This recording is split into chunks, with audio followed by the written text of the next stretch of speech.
Stop. ചവിട്ടി നിർത്തിക്കോ. വെറുതെ എന്റെ ഭാര്യയെ കൊണ്ട് വെള്ളസാരി ഉടുപ്പിക്കണ്ട. എന്താ മുതലാളി, എനിക്ക് കുറച്ച് ഒറ്റയ്ക്ക് സംസാരിക്കാനുണ്ട്. നീ ഒറ്റയ്ക്ക് സംസാരിച്ചോ? ശരി, വണ്ടി എടുക്കടാ. അതല്ല, നമുക്ക് രണ്ടുപേർ കൂടി ഒറ്റയ്ക്ക് സംസാരിക്കാനുണ്ട്. മുതലാളി വന്നേ. മല്ലയ്യയുടെ ബംഗ്ലാവിൽ ചില കല്യാണ ഗൂഢാലോചനകൾ നടക്കുന്നതായി എനിക്ക് ന്യൂസ് കിട്ടിയിട്ടുണ്ട്. ആശാന്റെ പെൺമക്കളെ മല്ലയും മുരുകനും ചേർന്ന് പടലിയോടെ കെട്ടാൻ പോണത്രേ. അതിലൊരു ചതിയില്ലേ? എന്ത് ചതി?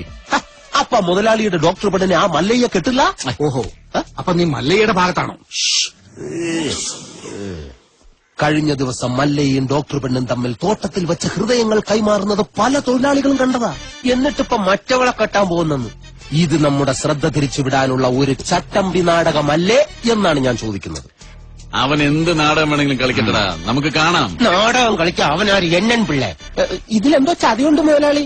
അതെന്താണെന്ന് നമുക്ക് ചോർത്തിയേ പറ്റൂ.